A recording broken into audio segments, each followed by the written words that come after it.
కాపాడాల్సిన కంచే కాటేస్తే కనురెప్పే కంటికి కత్తిలా మారితే ఎవరిని నిందించాలి, ఎవరికి నివేదించాలి? సమాజ రక్షకులే సమాజం తలదించుకునే తప్పులు చేస్తుంటే ఇక న్యాయం గెలిచేదెప్పుడు, బతికేదెప్పుడు? నల్గొండ జిల్లాలో ఓ సీఐ చేసిన నిర్వాకం అలాంటిదే. మొత్తం పోలీసు వ్యవస్థకే మచ్చలా మారిందనే చర్చకు దారితీసిన ఆ వ్యవహారమేంటో ఇప్పుడు చూద్దాం.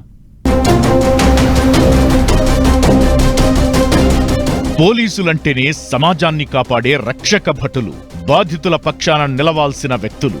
ఎక్కడ అన్యాయం జరిగినా, ఎక్కడ అవినీతి జరిగినా తామున్నామనే భరోసా ఇవ్వాల్సిన బాధ్యత పోలీసులది. అయితే విధి నిర్వహణలో కొందరు శభాష్ అనిపించుకుంటుంటే మరికొందరు చీ అని ఈసడించుకునేలా చేస్తున్నారు. అలాంటిదే ఈ స్టోరీ. నల్గొండ జిల్లాకు చెందిన ఓ సీఐ అరాచకానికి పచ్చని కాపురం చిన్నాభిన్నమైపోయిందట. దీంతో ఇద్దరు పిల్లల భవిష్యత్ ప్రశ్నార్థకంగా మిగిలిపోయిందనే విమర్శలు కూడా వినిపిస్తున్నాయి. ఓ మహిళ తన కుటుంబ వివాదంపై పోలీసుల్ని ఆశ్రయించింది. భార్యాభర్తలిద్దరికీ నచ్చజెప్పి కౌన్సిలింగ్ ఇచ్చి వారి సమస్యను పరిష్కరించాల్సిన సీఐ ఆ మహిళపై కన్నేశాడనేది హాట్ టాపిక్ గా మారింది.